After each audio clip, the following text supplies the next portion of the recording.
Assalamu alaikum wa rahmatullahi wa barakatuhu. You know, you have probably been told at some point that a modern marriage is essentially just a 50-50 partnership, like a contract of mutual rights. Right, exactly. A highly transactional sort of Yeah, deal. exactly. Or maybe you've been sitting in Friday sermons where marriage is discussed, well, purely in terms of who is obligated to do what.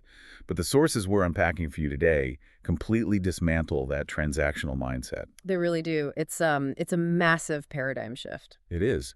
We are looking at a shift so profound, it will literally change the way you view the very walls of your house. We're stepping into a deeply healing, really empathetic space today, diving into the concept of achieving excellence, what is known as Ihsan, specifically as a husband in Islam. And it's a shift that is, frankly, just so necessary right now. The mission of this deep dive is to map out that excellence for you. We have a phenomenal stack of sources today, ranging from classical Islamic jurisprudence all the way to, contemporary psychological commentary. Which is such a fascinating mix.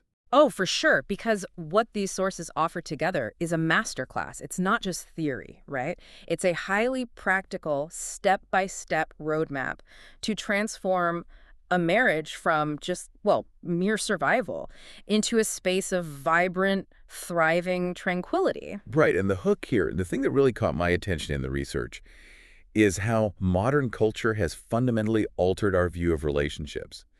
In the modern era, you see this everywhere. People just weaponize their rights. Oh, constantly. The marriage essentially becomes a courtroom. Yes, a courtroom. You have a husband saying, I have a right to this obedience, and a wife saying, well, I have a right to this provision. It's just an exhausting way to live. It's totally draining. Nobody wants to live on trial every day. Exactly. But what we found in this deep dive is that true Islamic masculinity, the prophetic standard of being a husband, is not fundamentally rooted in demanding rights at all. It is rooted in service. Service and immense emotional agility. Right. And in proactive, unmerited grace, which is just beautiful. It really is. And that brings us directly to the epistemological foundation of what we are discussing today, which is the concept of Ihsan. If you look at the Arabic root hasana, it means to do beautiful things. To act with absolute excellence. Exactly, to perfect something. It is moving way beyond the baseline. Now, most people who are, familiar with Islamic theology, they know the famous definition from the Hadith of Jibril. Right, the one about worship. Yeah. The angel Jibril asks the Prophet Muhammad, peace be upon him, to define Ihsan, and he says, it is to worship Allah as if you see him. For though you do not see him, surely he sees you. That's the classic definition, yes. But traditionally, when I've heard that taught, it's always applied to ritual worship, praying with perfect focus, fasting with pure intention. But your sources are pointing to something much more challenging. They are, because historically, classical texts heavily applied Ihsan to the rituals. But what contemporary scholars and even classical sociologists of Islamic law argue is that the ultimate crucible for your Ihsan is actually not the mosque. Wait, really? Not the mosque? No, it is the sociology of the family. Think about it. It is incredibly easy to be patient and graceful with complete strangers at the mosque for an hour. Oh, wow. Yeah, that's so true. Right. The true testing ground of your character, whether you are truly worshiping as if you see God, is how you behave behind closed doors, when you are exhausted, when your ego is challenged, and when literally nobody else is watching. I want to just stop and linger on that for a second, because we really need to clearly define the difference between Fiqh, which is Islamic jurisprudence and legal rulings, and Ihsan. That distinction is crucial. Because when I was reading through the material, a specific analogy came to mind. Tell me if this works. Okay. Think of building a house. Okay, I'm with you. Fiqh, the legal rulings of marriage, is the concrete foundation. It's the structural framing, the plumbing, the wiring. It is absolute, and it is essential. Right. Without the fiqh, the house literally collapses. Exactly. Fiqh outlines the bare minimum necessary to prevent a marriage from legally dissolving.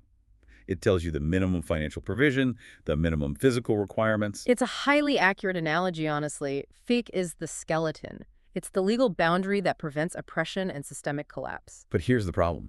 Nobody wants to live in an empty, cold, concrete box with exposed wires and a concrete floor. Right, that's not a home, that's a bunker. A bunker, exactly. And that is where Ihsan comes in. If Fiqh is the concrete, Ihsan is the warmth. It's the lighting, the comfortable furniture, the art on the walls, the smell of dinner cooking in the kitchen. I love that. Ihsan is what takes that rigid, legalistic concrete structure and breathes life into it, turning it into a home where you actually want to rest.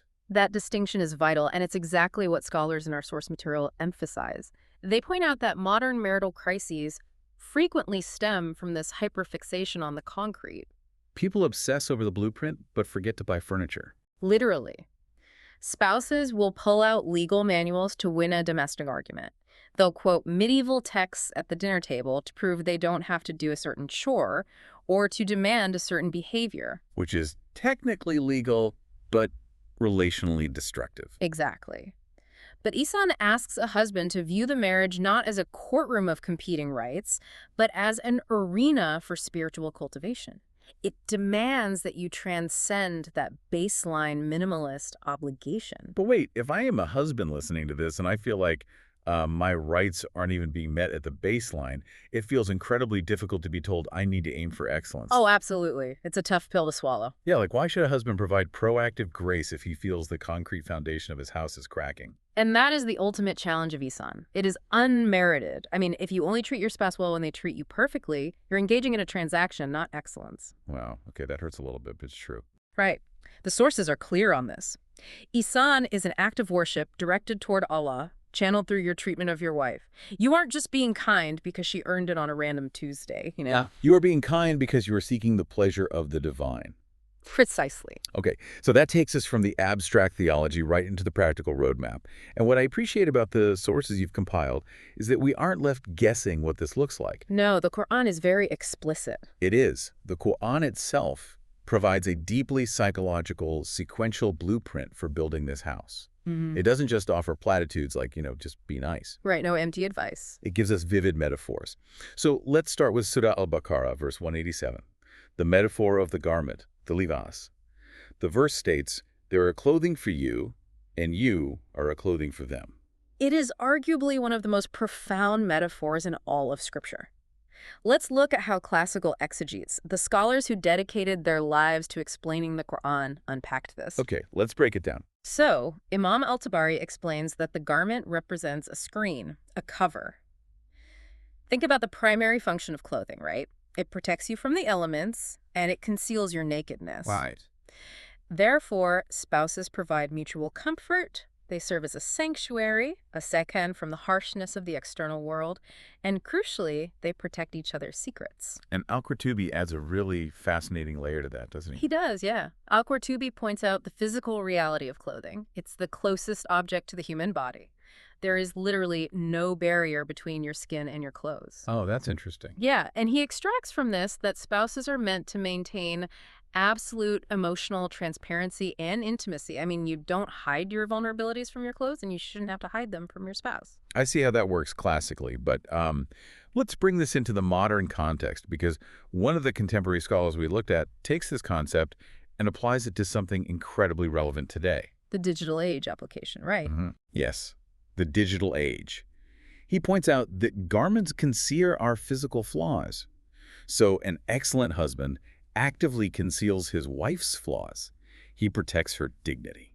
Which is so rare today. It is. And think about how crucial that is right now. We live in this era of absolute oversharing. People vent about their spouses on social media, or they make, passive-aggressive comments in family group chats. Oh, the family WhatsApp groups are a minefield. Exactly. But if you are a garment, you are a shield. You do not expose your wife to the elements of public opinion. Right. You are the protector of her dignity against all external threats. And honestly, sometimes that threat is your own extended family. Oof. That's a hard truth. It is, but a husband operating with Ihsan does not allow his parents or siblings to speak ill of his wife in his presence. He is her garment. He covers her. But let me push this metaphor just a little further, because there's a third-order observation here that I think is just brilliant. Okay, let's hear it. Clothing adapts to seasons. Right. You do not wear a heavy wool winter coat in the middle of July, and you definitely don't wear a linen shirt in a blizzard. Oh, wow. Yeah. So if a husband is a garment for his wife, doesn't his Ihsan require immense emotional agility? That is a phenomenal way to look at it. Yes, absolute emotional agility. Because he has to adapt to her shifting psychological seasons. Yeah. The type of support a wife needs when she's, say, succeeding in her career is entirely different from the support she needs during pregnancy. That's totally different. And that is different from postpartum, which is different from when she is grieving the loss of a parent. The husband cannot be a static, rigid piece of clothing. The garment have to fit the season. Right, he has to change his approach based on her current reality. Exactly. And that requires you to be completely attuned to her. You have Yeah. to really study your spouse to know what season she's even in. Now, as we move sequentially through this Quranic blueprint, we encounter verses that are heavily scrutinized today. The challenging one. Yes. And we have to address them with that same level of deep, nuanced understanding.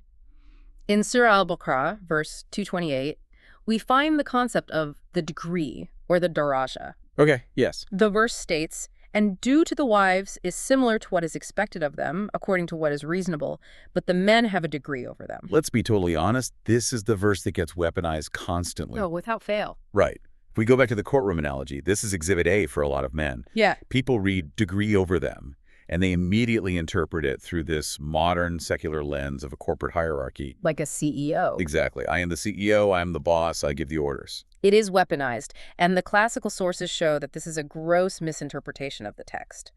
When we look at early, highly authoritative commentary, it clarifies that this degree is emphatically not an allowance for tyranny or dictatorship. So what is it then? It is actually an obligation of extreme forbearance, physical protection, and total financial responsibility. Wait, unpack that for a second. How does a degree over them translate to forbearance? This is where the classical insights are utterly transformative. The argument is that because men are granted this degree of precedence and authority in the family structure, they are consequently commanded to exercise significantly greater patience. Oh, so the degree is a burden. Yes, the degree is not a license to demand perfection, it's a burden of accountability. Scholars point out that even if a wife falls short in some of her domestic duties, the husband must bear it with stoicism. He cannot use her shortcomings as an excuse to withhold her fundamental rights. That completely flips the script. I mean, it means the degree is a degree of responsibility, a degree of sacrifice. It's not about who gets to sit in the best chair. It's about who has to stand out in the storm. Precisely. And modern scholars mention this as well. They explain it as an administrative necessity. Meaning someone has to make the final call. Exactly. Any institution, including the micro-institution of the family, needs a final decision maker to prevent systemic chaos. But they heavily emphasize that this leadership is intrinsically consultative. It is not autocratic. The daraja means the husband is the first to sacrifice his comfort and the last to complain. He is the ultimate shock absorber for the family. A shock absorber. I really, really want you to hold on to that image because it perfectly captures the psychology of this dynamic. Think about what a shock absorber actually does in a vehicle. Right, it takes the hit. Exactly. When the car hits a massive pothole, the shock absorber takes the violence of that impact, it compresses it, and it diffuses the energy so that the passengers inside the cabin don't feel the violence of the road. That is the exact mechanism of Ihsan. So in a domestic setting, if the wife is incredibly stressed, overwhelmed, and she snaps at her husband over something trivial, a husband who's not a shock absorber will immediately snap back. He reflects the shock right back. Right. He reflects the shock back into the cabin, and now you have a massive argument. But a husband acting with Ihsan, acting in his daraja, absorbs that emotional hit. He recognizes the stress. Exactly. He recognizes she is stressed. He compresses his own ego, and he diffuses the tension. He absorbs the shock. He doesn't inflict shocks. He absorbs them. And, doing that requires a profound level of humility, which actually sets up the next verse perfectly. Surah Al-Nisa, verse 1. Oh, this is a powerful one. It really is. Before the Quran delves into the complex, often contentious legalities of inheritance, marriage, and family disputes, it drops this absolute foundational truth. It commands mankind to be conscious of their Lord, who created them from one single soul and created from it its mate. The placement of that verse is staggering. It's like the text is saying, before you even start arguing over your rights, remember where you came from. Exactly. Ground yourself first. Classical commentators observe this beautifully. They note that the chapter begins with a dual command, taqwa, which is God consciousness, and respecting the wombs, meaning family ties. The pairing of those two concepts is critical. It establishes that God is the ultimate law-enforcing authority in the domestic sphere. I mean, state law cannot monitor how you speak to your wife in the kitchen at midnight. The police aren't going to arrest you for being emotionally cold. Exactly. Therefore, taqwa is the only mechanism that ensures justice behind closed doors. And there's a massive point made here in the sources about ontological equality. Men and women, while biologically distinct and, having different functional roles in the family, are ethically and spiritually identical. They share the exact same spiritual baseline. Yes, they both share the ultimate role of vice-regents on earth. I think this is a vital point to pause on. Any assertion by a husband that he is inherently spiritually or intellectually superior to his wife is a direct violation of this Quranic narrative. Yeah. You are from the same soul. It dismantles the ego entirely. You literally cannot achieve excellence if you view yourself as spiritually superior to the person you are supposed to be serving. Which leads us to the practical imperative found later in that same chapter, Surah Al-Nisa, verse 19. It says, "And live with them in kindness," or bil ma'ruf. Ma'ruf. Hmm. What is commonly recognized as good and honorable. How do the modern scholars interpret this specific word? Well, many view this as a strict, unequivocal prohibition against all forms of abuse. Emotional, psychological, and physical, period. No exceptions. None. And scholars coming from a background in psychology note that this verse actually teaches trauma mitigation. You cannot force a relationship to survive on hostility. Chronic hostility, physically and spiritually, damages the fabric of the home. But let me push back here just a bit. It is easy to say, live with them in kindness when everything is going well. Sure, when the sun is shining. Right, when everyone is rested, when the bank account is full. But what about when interpersonal friction arises? Because it will. What happens when you genuinely dislike something your spouse is doing? The Quran actually anticipates that exact human reality. The verse continues, it says, "For if you dislike them, perhaps you dislike a thing, and Allah makes therein much good." Oh, wow. There is profound psychological realism here. It acknowledges that human emotions fluctuate. You won't always feel euphoric love. The Prophet Muhammad, peace be upon him, reinforced this psychological strategy in a very famous hadith. The one about not hating a believing woman. Yes. He said, "A believing man should not hate a believing woman. If he dislikes one of her characteristics, he will be pleased with another."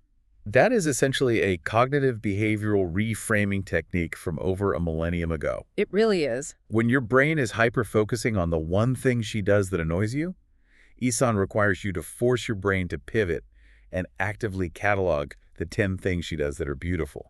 It is an active discipline of the mind. It is a discipline, and honestly, that discipline is tested most rigorously in the scenarios discussed in Surah Al-Nisa, verse 34. Ah, yes. This is heavily debated territory regarding domestic relations, specifically the concepts of qawama and nushuz.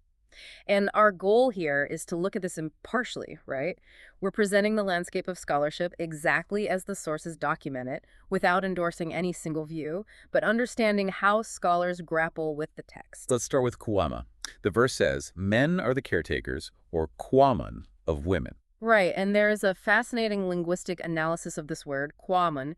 It derives from the Arabic root qama, which literally means to stand, as opposed to sitting. Oh, that's interesting. Yeah, it denotes active, tireless, continuous involvement. The visual distinction there is crucial. Leadership in Islam is not a man sitting passively on a couch shouting orders while his family serves him. A qawam is someone who's on his feet. Always in motion. Exactly. He is standing up to serve, standing up to protect, standing up to provide. Male authority in this framework is purely functional. It is earned through sweat, and it is intrinsically tied to self-sacrifice. But then we get to the second part of the verse, which addresses nushuz.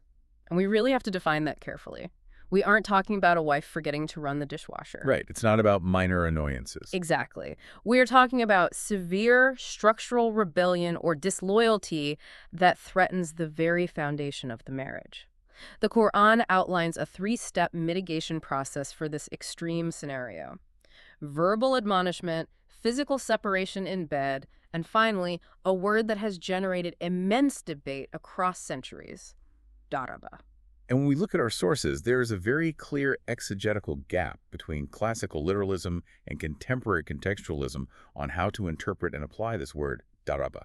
We must lay out both perspectives neutrally here. Absolutely. So, on one hand, you have the classical literalist approach, represented by towering early scholars. In their linguistic and historical context, they interpreted daraba as a physical strike.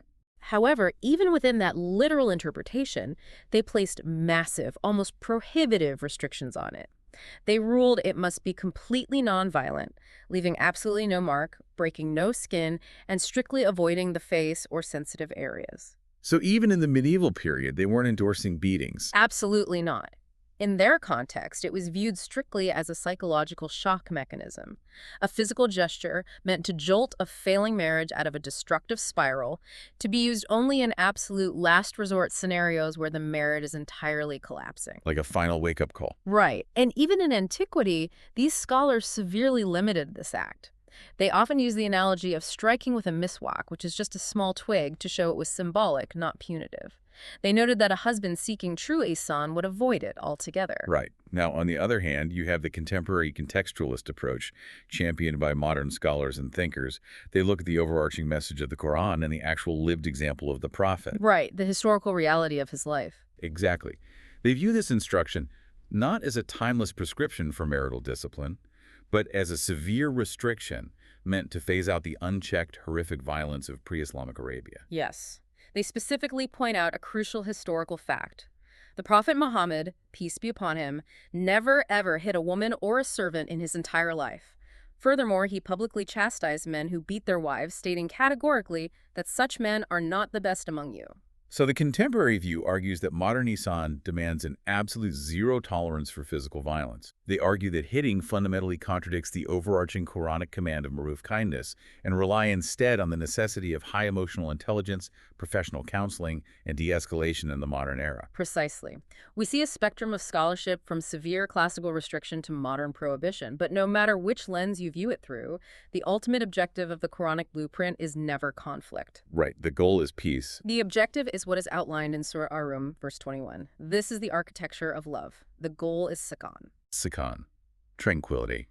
I love how the sources describe this as a cessation of the soul's existential restlessness. That's a beautiful way to phrase it. You spend all day out in the world fighting battles, dealing with stress, and your soul is restless. You come home, and the home provides sakan. Your soul finally stops pacing. It finally rests. And to achieve this sanctuary, the verse tells us Allah placed two divine forces between spouses, Mawadda and Rahma. And classical scholars provide a fascinating psychological and chronological explanation of these two forces.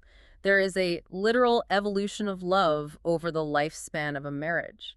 They say Mawadda comes from wood, which is an outward, deliberate, highly visible affection. This is the honeymoon phase, essentially. Exactly. It's the physical desire, the spontaneous gift-giving, the passionate romance usually tied to youth, vitality, and physical attraction. It is a beautiful force, and Allah placed it there intentionally. But it changes. It does. Scholars point out that Mawadda is often conditional. It relies on energy and physical appeal. But a marriage isn't a 5-year endeavor. It is meant to last a lifetime. And over a lifetime, well, biology takes over. People age, people get sick, financial stress hits. The sheer exhaustion of raising children drains that youthful energy. It's inevitable. If a marriage relies purely on Mawadda, it will collapse under the weight of middle age. Which is why Allah introduces the second force, Rahma. Rahma translates to mercy, but it is derived from the Arabic word ram, meaning womb. Oh, wow. Right. It denotes an unconditional compassion, a deep, sustaining, fiercely protective care. As a marriage ages, as the couple faces the inevitable hardships of life, Mawadda must transition into Rahma. That is profound. A husband achieves excellence when he successfully navigates this shift. He anchors the marriage not just in the excitement of romance, but in the enduring womb-like mercy that sustains companionship through the absolute hardest seasons of life. Exactly. When she is sick, he doesn't demand the romance of Mawadda. He provides the mercy of Rahma. Now, we have discussed these massive theological concepts, the evolution of love, emotional agility, the epistemological roots of Ihsan, but this is the moment where we have to ground everything. Bring it back to reality. Because how does all this high-level spirituality translate to a Tuesday night when both of you are completely exhausted, the kids are screaming, and there is a massive sink full of dirty dishes? We have to bridge jurisprudence with the gritty reality of domestic life. Which brings us to what I like to call the prophetic chores standard. And I have to admit, when I read this part of the sources, I was genuinely surprised. A lot of people are. Let's lay this out, because there was a fascinating historical and jurisprudential debate regarding who is actually legally obligated to do the household chores. It is a debate that surprises many modern listeners. Within classical Islamic law, you have two main paradigms regarding domestic labor. Let's start with the Shafi'i paradigm. Okay. The Shafi'i school holds that wives are actually not legally obligated by the Sharia to cook, clean, wash clothes, or serve the husband's guests. Wait, hold on. If I'm a husband listening to this right now, my immediate reaction might be highly defensive. Naturally. I might think, well, I'm working 50 or 60 hours a week to provide the nafaka, the mandatory financial provision. If she doesn't legally have to cook or clean, how is this a partnership? How do classical scholars reconcile that friction? The Shafi'i view is highly protective of women against exploitation. In this view, the husband is technically obligated to provide prepared food and a maintained living space. Oh, Yeah, any domestic labor the wife chooses to do is considered sadaqah, voluntary charity, and an act of immense grace for which she is spiritually rewarded, but it cannot be legally demanded in a court of law. okay, that is one side of the coin. But then there's the Hanbali paradigm, which views this quite differently. Yes. The Hanbali paradigm states that the marriage contract implicitly includes what is called urf, which means the prevailing cultural custom. They cite the historical realities of the female companions of the Prophet, like Fatima, his own daughter, and Asma, who worked tirelessly in their homes, They were doing intense physical labor. grinding flour until their hands blistered, carrying water. They argue that serving the household is part of the standard marital expectation based on the norms of society. So you have these two completely different legal views, and I can easily see how a modern couple could weaponize this. A husband quotes the Hanbali view to force his wife to do all the housework, and a wife quotes the Shafi view to refuse to wash a single dish. Right, back to the courtroom. Exactly. No. But here is where the concept of Ihsan transcends this entire debate. We have to look at modern Earth, the custom of today. And the custom of today is fundamentally different from 7th century Arabia. We are dealing with dual income households where women are working full-time jobs, or we're dealing with mothers who are stay at home, but they are utterly exhausted by the immense isolated labor of raising children without the extended family village our ancestors relied upon. Exactly. A husband pursuing excellence cannot weaponize classical rulings to turn his wife into a relentless domestic laborer. In a modern context where a woman is stretched thin, the husband must actively step into that gap. He has to. And we don't have to guess what that looks like, because we have the ultimate prophetic standard. Aisha, the prophet's wife, was asked by a companion, what did the prophet do at home? And her narration is legendary. She said he kept busy serving his family, he sewed his own clothes, he mended his own shoes, he milked the sheep. I mean, think about the gravity of that. It's astounding. He was the head of state, the leader of a growing empire, a military commander, and the messenger of God. Yet he was on the dirt floor of his home, mending his own shoes so his wife wouldn't have to. We all know that narration. We've heard it in Friday's sermons a million times. But what your sources point out that is truly profound is how this applies to the modern mental load. Yes, the cognitive labor.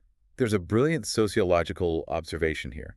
It points out that today, men are often physically present in the house, but entirely disengaged from the mechanics of its maintenance. Yes, the couch-bound husband. He's physically there, scrolling on his phone, watching television while chaos reigns around him. He waits to be told what to do. Which is so frustrating. And this causes immense, simmering domestic friction because the wife is not only doing the physical labor, she is bearing the entire cognitive load of managing the household. Which makes me want to ask, how does this prophetic model reframe the modern secular debates we constantly hear about needing a rigid 50-50 split in marriage? You see chore charts on refrigerators tracking who did exactly what. The Islamic approach shows us that a rigid 50-50 split entirely misses the point of servant leadership. It's too transactional. Exactly. The division of labor is meant to be fluid, based on mutual support, empathy, and emotional agility. When the prophet washed his own plate, he wasn't keeping a tally on a chalkboard. Right. He was manifesting his qiwama, his active caretaking. He proved that domestic service does not compromise a man's masculinity. It is the highest form of leadership. Domestic service is the highest form of leadership. If you take away nothing else from this deep dive, take that. Now, we've covered the theology, the jurisprudence, the history. It is time to get incredibly practical. Let's get into the plan. We are going to act as your accountability partners right now.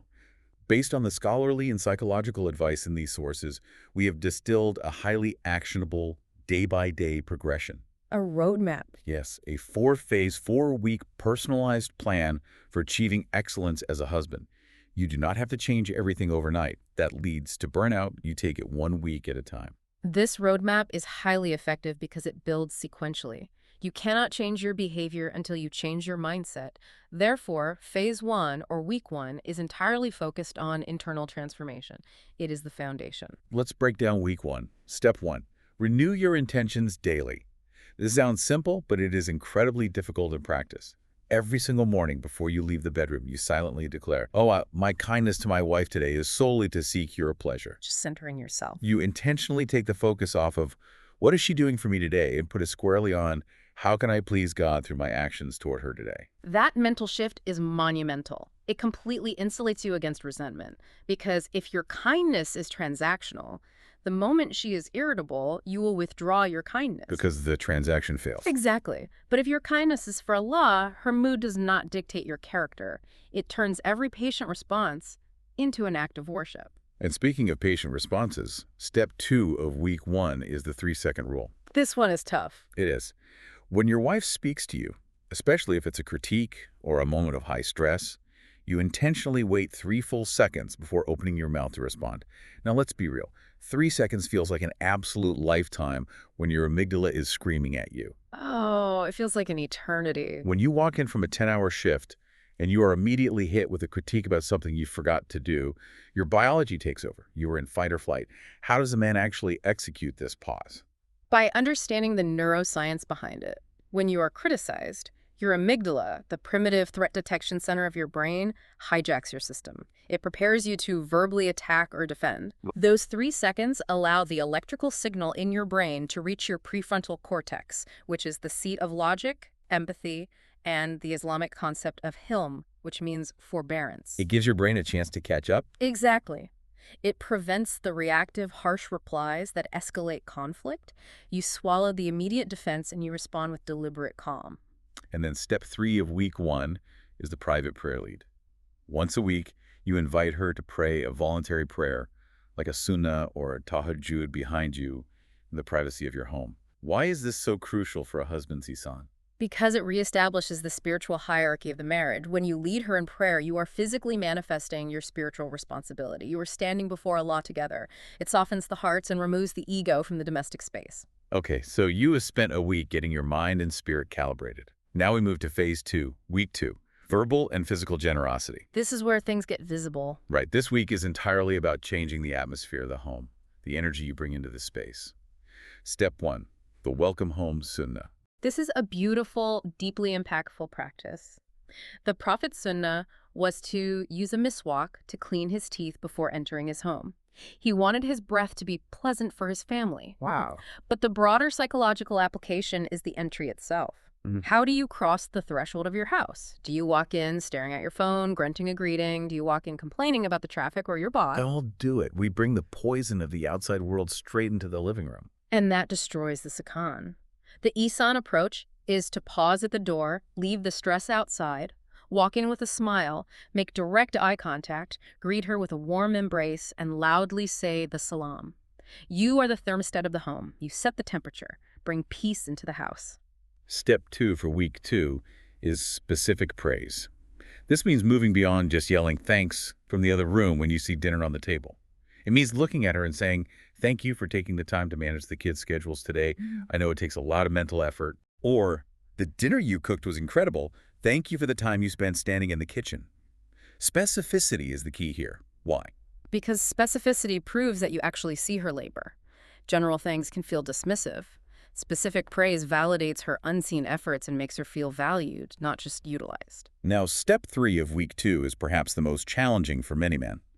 The soft voice challenge. This is a big one. You commit for an entire week to never raising your volume above a conversational tone inside the house, even during a disagreement.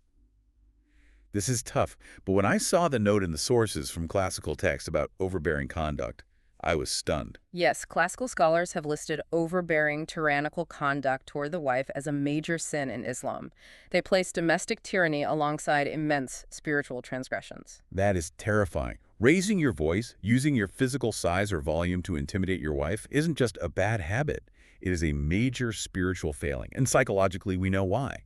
When a man raises his deep voice in a contained space, it triggers an involuntary trauma response in women and children. It is literally terrifying. Which is why contemporary commentary emphasizes that true strength isn't physical dominance. The Prophet said the strong man is not the one who can wrestle others down. The strong man is the one who can control himself in a fit of anger. Managing your volume is the ultimate test of strength. Week 3, phase 3, hands-on support. This is the action phase. We talked about the prophet serving his family. Now it is your turn to implement the prophetic chores standard. Step 1, the initiative rule. This addresses the mental load we discussed earlier. The rule is simple. You do not wait to be asked. If you see a full trash can, you empty it. If you see a messy counter, you wipe it. If you see a sink full of dishes, you wash them. You do not say, hey, do you want me to take out the trash? Because asking her forces her to manage you. It adds to her cognitive load. She becomes the project manager of the house, delegating tasks to her employee. Taking the initiative relieves that pressure entirely. Precisely. Step 2 in week 3 is what the sources call the me time gift. You block out 2 consecutive hours a week where you take full 100% responsibility for the household. Solo duty. Yes. If you have kids, you take the kids out of the house or you manage them entirely. And she gets to rest completely guilt-free. She doesn't have to listen to the kids cry. She doesn't have to answer questions. She just rests. You might be thinking, doing all the childcare and chores on my day off sounds exhausting. And you are right. But let's look at the psychology of what that 2-hour gift actually buys you. It builds profound Rama, that deep mercy. It shows her that you are capable of holding the fort, which builds immense trust. And it rejuvenates her capacity for mawada, for that outward affection. Step 3 of this week is cheerful spending. When you pay for household needs, the nafaka, you do it with a smile. Not a grimace. Right. Islam views spending on your family as a highly rewarded act of charity. Doing it with resentment, groaning about the grocery bill, ruins the spiritual blessing. Doing it cheerfully brings immense grace into the home. Okay, we're in the final stretch. Phase 4, week 4. Mutual respect and emotional safety. This is the crown of the plan. This is where true leadership in an Islamic marriage lives, rooted entirely in humility. Step 1 is the consultation habit, or shura. Before making any decision that affects the household, whether it's finances, where to move, how to discipline the kids, or even just weekend plans, you explicitly ask her, what do you think about this? Your opinion matters to me. It's empowering. You empower her intellect. Scholars remind us of the Prophet's relationship with Khadijah. When the Prophet received the first revelation and was terrified, he didn't go to the tribal leaders. He went to his wife. He sought her counsel. A husband of excellence actively seeks his wife's wisdom. Step 2 of week 4 is the secret vault. This goes back to the garment metaphor. You make a solemn vow to never complain about your wife to your parents, your siblings, or your friends. You act as an impenetrable shield. You keep her flaws private, just as you desperately want her to keep your flaws private. This is critical for long-term survival. If you vent to your mother about your wife, you might forgive your wife the next day, but your mother will remember that slight for 20 years. Oh, absolutely. You permanently damage your reputation in the family. If there is a severe structural issue, you seek professional, confidential marital counseling. But you never air your marital grievances in casual conversation. You protect the sanctity of the home. And finally, step 3 of week 4, the 15-minute Friday check-in. This is intense. You sit down face-to-face, no phones, no television, and you ask one single question. Is there anything I did this week that hurt you, or anything I can do to support you better next week? And then, and this is the hardest part, you just listen. No solutions, no defensiveness, no saying, well, I only did that because you did this. You just absorb the feedback. It is an incredible exercise in vulnerability and emotional intelligence. If a husband implements this 4-week plan phase by phase, he will fundamentally rewire the neurological and spiritual dynamic of his marriage. It is a lot of effort. We are not sugarcoating this. It requires immense discipline, constant self-awareness, and a crushing of the male ego, which naturally brings us to the ultimate question any rational listener might have. What's the point of it all? Right. Why exert all this immense effort, especially if you're already tired from providing? What is the actual payout? The sources are explicitly clear on this. Ihsan isn't just a favor you are doing for your wife to keep the peace. It is a direct act of worship that is heavily, heavily incentivized by Allah. The Islamic tradition links domestic behavior directly to both worldly success and eternal salvation. The return on investment is astronomical. Let's look at the rewards in this life, the dunya, first. The highest reward is achieving the absolute best status among men. The very best. There is a well-known hadith that says the most complete of believers in faith are those of the best character, and the best of you are those who are best to your wives. Your ultimate worth in the sight of Allah is tied directly to how you treat your family behind closed doors. That is heavy. Yeah. It means you cannot be a saint in the community, the guy who volunteers at the mosque and smiles at everyone, and then act like a tyrant at home. Allah judges you by the private reality, not the public persona. The real test is the home. The second worldly reward is continuous charity, or sadaqah. Every single effort, financial, physical, emotional, is written down by the angels as charity. There is a beautiful hadith that says, whatever you spend seeking the pleasure of Allah will have its reward, even the morsel of food which you put into the mouth of your wife. That is incredible. Every dish washed, every gentle word spoken, every dollar spent cheerfully is exponentially multiplied in your spiritual account. And this ties into the third reward, which I think a lot of men worry about, barakah, or the expansion of sustenance. We have this scarcity mindset where we think providing for the family drains our wealth. But the sources say providing cheerfully activates divine abundance and protection. Exactly. The Hadith Qudsi states, "Spend, O son of Adam, and I shall spend on you." When you are generous with your family, with your time and your money, Allah is generous with you. And the fourth worldly reward goes back to Surah Ar-Rum, a tranquil home. When you fulfill her emotional rights, when you swallow your pride and execute Ihsan, you create that sakan. You build a sanctuary of safety that actually shields you from external stress. You get the ultimate worldly reward. You get to come home to peace. But the incentives do not stop when we pass away. In the hereafter, the akhirah, the rewards are even greater. The first eschatological reward is having heavy scales on the Day of Judgment. A critical moment. The traditions tell us that nothing is heavier upon the scale of the believer than good character. The restraint, the 3-second pauses, the swallowed anger, the gentleness you showed in the privacy of your home when no one was watching, that will carry the heaviest weight when you stand before Allah. And then there is the principle of divine leniency. Classical scholars outline a universal spiritual principle called al-jaza min jins al-amal. The reward reflects the action. Treat someone the way you want Allah to treat you. Exactly. They explain that whoever shows leniency towards someone in difficulty, Allah will show him leniency in this life and the next. Think about the Day of Judgment.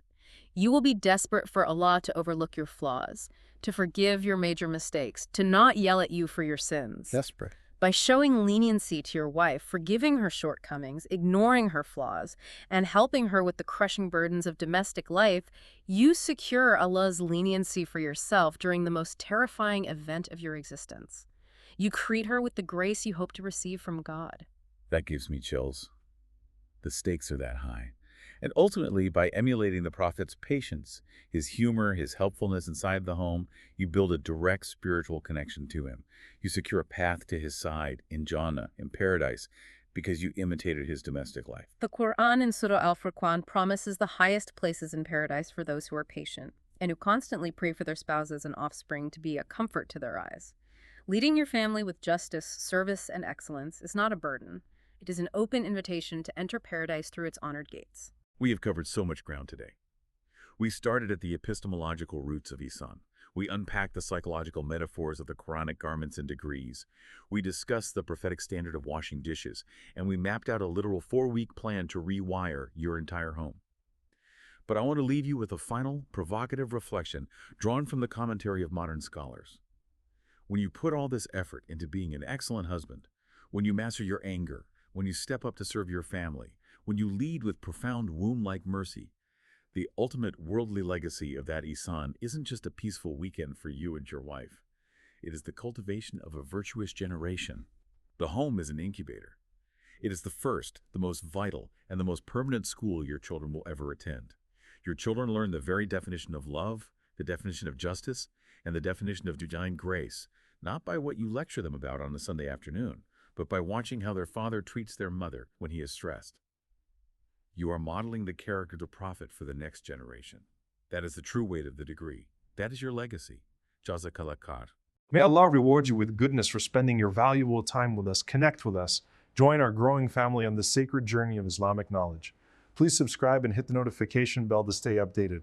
Your support helps us spread this message of peace and beauty further. May Allah grant us all the strength to follow the path of truth, increase our knowledge, and accept our humble deeds. Ameen. May the message of peace, tolerance, and harmony of Islam reach every heart.